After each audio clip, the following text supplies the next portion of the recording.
Shalom, perkenalkan nama saya Jebedeus Nabitupulu.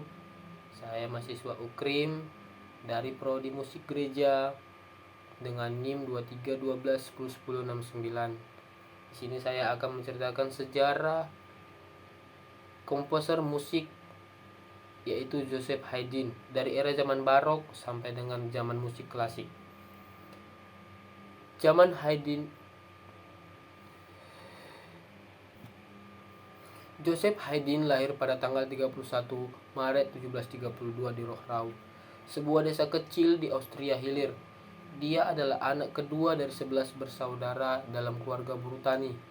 Haydn menunjukkan bakat musikalnya sejak dini, dan pada usia 8 tahun, dia mulai belajar secara serius di sekolah biara Santo Stephen di Wina. Dia adalah salah satu komponis paling penting pada era klasik dan sering dijuluki Bapak Simfoni karena kontribusinya yang besar terhadap pengembangan simfoni sebagai bentuk musik.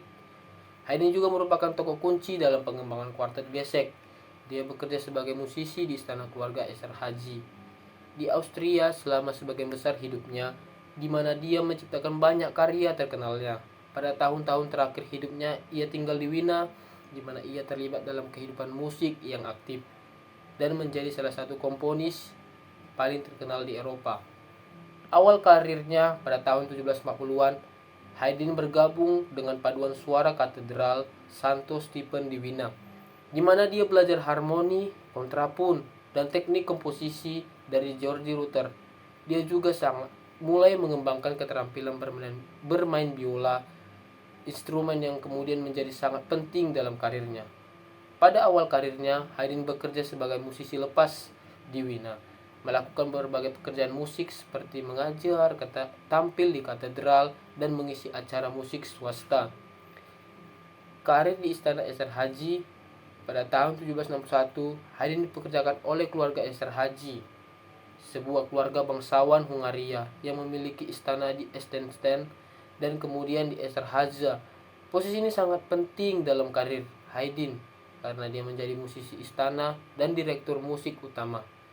Di sini, Haydn memiliki akses ke sumber daya musik yang melimpah dan kesempatan untuk mengembangkan karyanya. Selama masa ini, Haydn menciptakan banyak karya penting, termasuk kuartet gesek, musik kamar, dan karya vokal instrumen lainnya. Berikut perjalanan Joseph Haydn ke London dan kesuksesan internasional. Pada tahun 1790-an, Haydn melakukan 2 perjalanan ke London yang sangat sukses. Di sini karyanya sangat dihargai dan dia menjadi salah satu komponis terkemuka di Eropa. Di London, dia menulis serangkaian simfoni yang terkenal sebagai London Symphonies, termasuk beberapa karya terkenal seperti Simfoni nomor 95 sampai 104. Dan kemudian karya-karya Joseph Haydn yang terkenal yaitu beberapa karyanya yang terkenal. Salah satunya Simfoni nomor 94 in G Mayor Surprise. Simfoni nomor 94 in G Mayor yang dikenal dengan sebutan Surprise Simfoni diciptakan oleh Joseph Haydn pada tahun 1791 selama masa tinggalnya di London. Cerita ini dibalik simfoni terkait dengan respon Haydn terhadap permintaan penonton yang selalu menginginkan sesuatu yang baru dan mengejutkan dalam musiknya.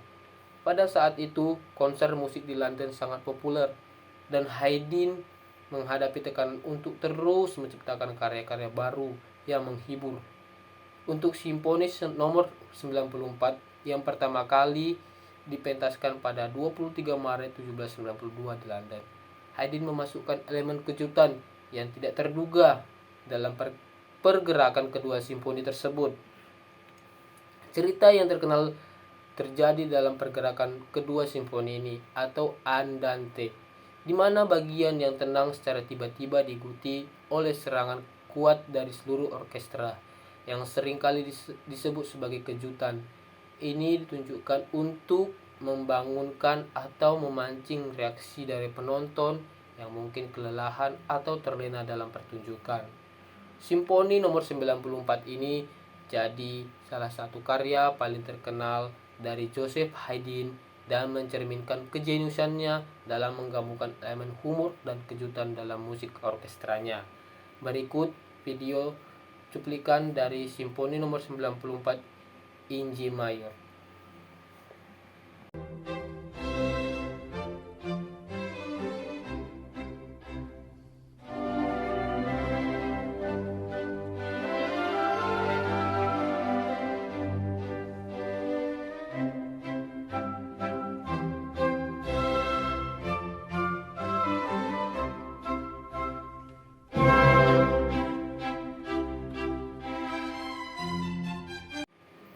Yang kedua, beliau juga menciptakan Simfoni nomor 45 in F sharp minor atau disebut Very Well. Dan yang ketiga, Joseph Haydn juga menciptakan string quartets, yaitu kuartet gesek atau string quartet diciptakan pada abad ke-18 di Eropa. Joseph Haydn dianggap sebagai salah satu pencipta awalnya. Kuartet ini terdiri dari 4 musisi, biasanya 2 biola, 1 biola cello dan 1 biola cello, dan menonjol karena keseimbangan harmoni dan interaksi yang kompleks antara instrumen tersebut. Berikut cuplikan dari video string quartet zaman Joseph Haydn.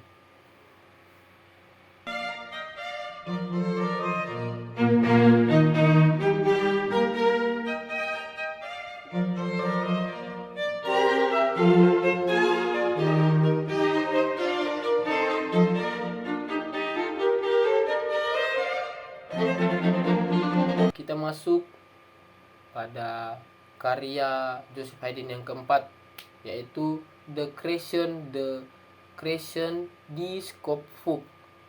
Karya The Creation atau dalam bahasa aslinya Die Schöpfung adalah oratorio klasik yang ditulis oleh komponis Austria Joseph Haydn.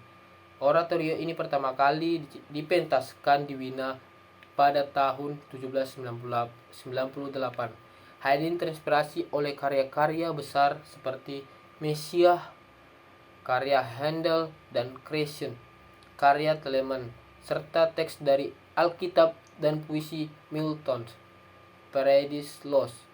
Karya ini menggambarkan penciptaan dunia menurut kitab Kejadian dalam Alkitab dengan menggabungkan gaya musik yang indah dan narasi yang kuat. Berikut cuplikan dari The Creation Schöpfung.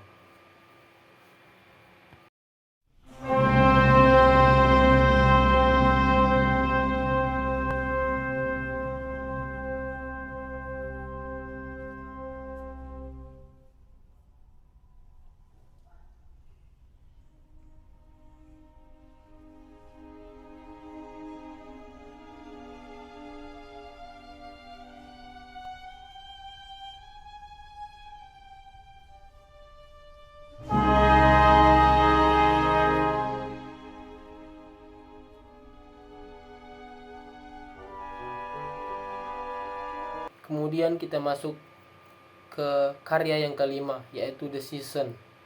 The Season adalah sebuah oratorio besar yang dikarang oleh Joseph Haydn, yang dianggap sebagai salah satu karya puncak dalam karirnya. Karya ini pertama kali dipentaskan pada tahun 1801 di Wina. Haydn terinspirasi untuk menciptakan The Season karena keberhasilan besar dari oratorio sebelumnya, The Creation. The Season didasarkan pada puisi pastoral karya James Thomson yang berjudul The Season, yang diterjemahkan ke dalam bahasa Jerman oleh Gottfried van Swieten yang merupakan teman dan pendukung Haydn, juga yang mengatur untuk penerjemah dan adaptasi teks ini. Karya ini menggambarkan berbagai musim dalam tahun dan musik yang menggambarkan pemandangan alam dan kehidupan pedesaan yang berubah. Berikut cuplikan dari karya The Season Joseph Haydn.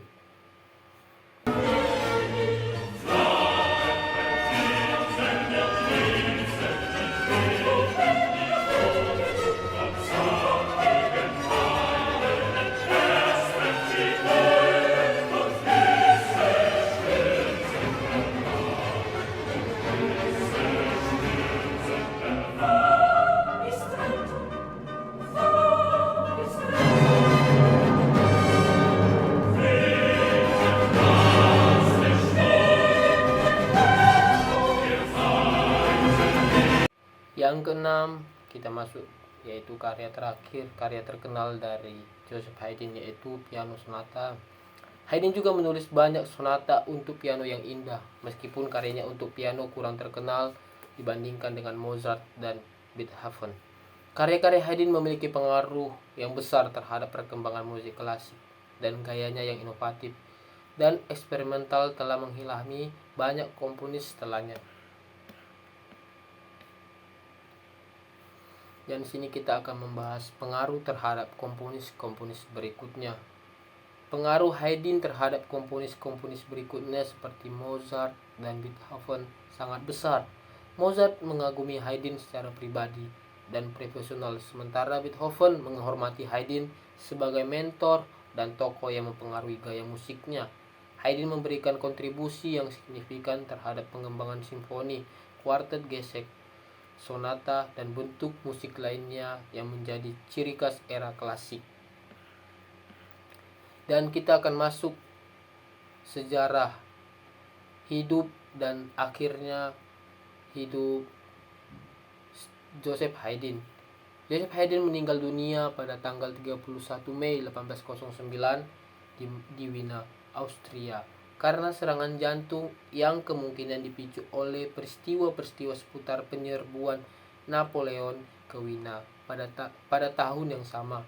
Warisannya sebagian salah satu komponis terbesar dalam sejarah musik klasik tetap hidup dengan karya-karyanya yang terus dipelajari, dipentaskan, dan dihormati di seluruh dunia.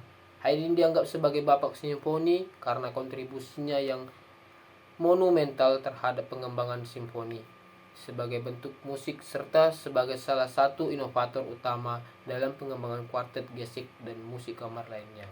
Secara keseluruhan, Joseph Haydn adalah figur sentral dalam evolusi musik klasik, menciptakan fondasi bagi banyak komponis setelahnya untuk mengembangkan dan mengeksplorasi bentuk-bentuk musik baru. Sekian dari saya untuk menceritakan sejarah musik komposer dari Joseph Haydn dari zaman barok hingga zaman klasik. Saya selaku mahasiswa musik gereja angkatan 23 dengan NIM 2312 menyatakan di sini saya telah menceritakan sejarah komposer musik Joseph Haydn dari era zaman barok hingga zaman klasik sebagai tugas akhir semester dalam mata kuliah sejarah. Terima kasih, saya mengucapkan shalom.